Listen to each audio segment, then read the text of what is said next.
bizarre. Alors le Cameroun est devenu un mauvais risque. C'est un très grand risque.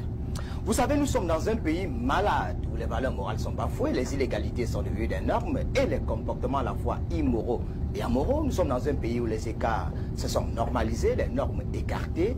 Et dans ce pays de peine, de guerre et de guerre, les phénomènes paranormaux ont pignon sur eux, en le vent en poupe et nécessitent une attention particulière. C'est à cause du nouvel ordre mondial. Vous savez, là où c'est triste, le diable se mêle. Et il y a quelques blessures béantes, infestées par le régime et qui créent une entorse à notre prédécollage. Alors qu'est-ce qui fait en sorte que les Camerounais soient frustrés? Est-ce que vous savez que le Cameroun est dernier ex-aequo en matière de fibre optique? C'est-à-dire 193e sur 193. Alors quand Bertrand Tchenkam est couché sur lui, drague Internet, doit chercher des positions. Je me rappelle dans mon village récemment, quelqu'un a été mordu par un serpent parce qu'il cherchait le roseau sur un arbre, il a été mordu par un scorpion et d'autres par des serpents. Vous voyez, on est dernier ex-aequo en matière de fibre optique. Vous voyez, ça crée des frustrations, des psychoses. Est-ce que vous savez que par exemple qu'en matière de transport, nous sommes en arrière? C'est-à-dire presque dernier ex-aequo. Regardez par exemple le train de la mort dans lequel nous roulons. Les trains de 1940. Au Sénégal, aujourd'hui, on a des TER. Est-ce que vous savez que le Sénégal est en train de construire une nouvelle capitale, Diamnadio? Et on a un TER qui quitte Dakar pour Diamnadio. Mais nous, on a des trains de 1940. Les trains de la mort comportent des êtres humains comme des marchandises et on sait ce qui s'est passé récemment. On nous traite un peu comme de la racaille et ça crée une psychose. C'est pour ça que vous voyez, les gens sont traumatisés, les gens sont malades. Allons maintenant sur la compagnie aérienne. Nous avons une compagnie aérienne? Non, on n'en a pas. On n'en a pas parce que... Il y a Camerco. Je ne vais pas citer le nom parce que je ne me souviens pas, mais il sait quand même que cette compagnie ne va qu'embarquer popcorn. Vous ne pouvez pas arriver à Paris avec de telles choses. Est-ce que c'est vrai, Bertrand?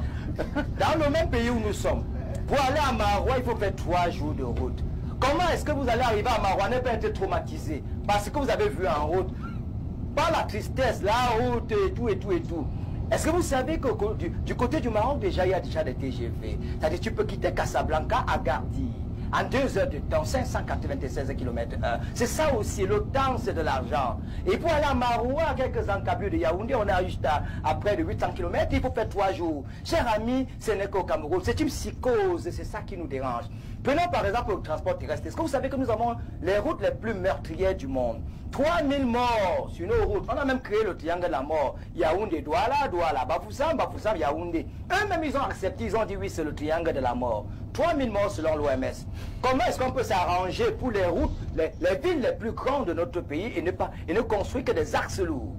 On a des échangeurs simplifiés. On ne fout rien du tout. Les gars sont frustrés. J'étais récemment à Douala où il fallait prendre un cargo pour traverser le pont, aller du côté de Bonabéry. J'étais là, il fallait voir comment la misère était dans la voiture. Tu sentais la pauvreté, la souffrance. Les gens étaient là, on va leur faire comment? Parfois, certains préfèrent même mourir. Il ne faut pas souvent regarder les gens aller au désert et prendre des pirogues de fortune pour les revoir. Ils n'aiment pas le pays. Non, ils aiment leur pays.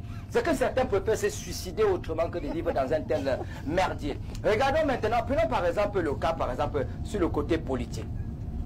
On a fermé quelle enquête au Cameroun? On ouvre toujours les enquêtes, on ne les referme jamais. Crime rituel et Mimbouman, on a fermé les enquêtes. L'assassinat par exemple de Martinez Zogo. Vous connaissez une enquête qui a été refermée? Non, on ouvre les enquêtes. Le chef de l'État a pris ça sur lui. Mais on n'a jamais refermé les enquêtes, ça dérange toujours. Parce que quand on ouvre les enquêtes, il faut les refermer pour faire plaisir aux gens. Quand vous ne les refermez pas, ça laisse un peu comme s'il y avait peut-être quelque chose qui n'allait pas du tout. Regardez par exemple comment notre pays est privatisé. On a pris les sociétés de souveraineté nationale. Moi, depuis 3 semaines, je ne me lave pas malheureusement.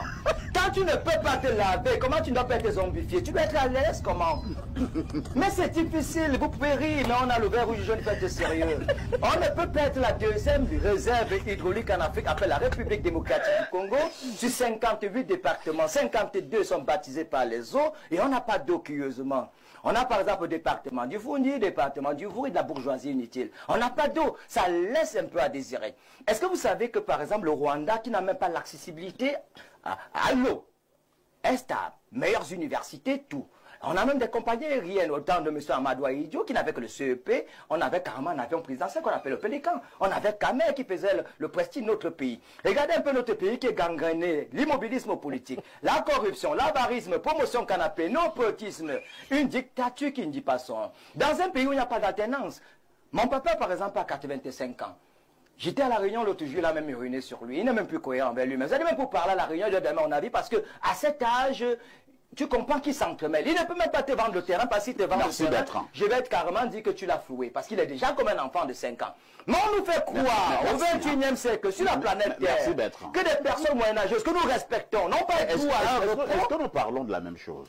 Nous sommes en train de parler de la même chose. Vous avez dit tout à l'heure que le Cameroun est-il devenu un pays à risque parce que vous avez parlé de quelques phénomènes qui ont pignon sur eux. Les chiens qui manquent déjà parce que les chiens errants, il n'y en a plus dans nos rues. On a des vols de sexe puisque ça n'existe que chez nous. Il n'y a plus de chiens errants pour des raisons occultes.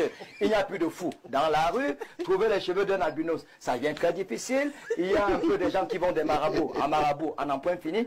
Il faut comprendre que le diable ne se mêle que là où c'est triste. Qu'est-ce qui peut expliquer que sur 10 000 congrégations religieuses au Cameroun, qu'à peine 40 n'ont que ont l'agrément? Ça veut dire que le régime du renouveau a tout fait pour nous distraire. Si vous avez 500 francs dans vos poches, si le barman n'arrache pas cet argent, alors le pasteur le fera. C'est un piège. On est dans un cinéma d'un autre genre. Merci Bertrand. Merci Bertrand.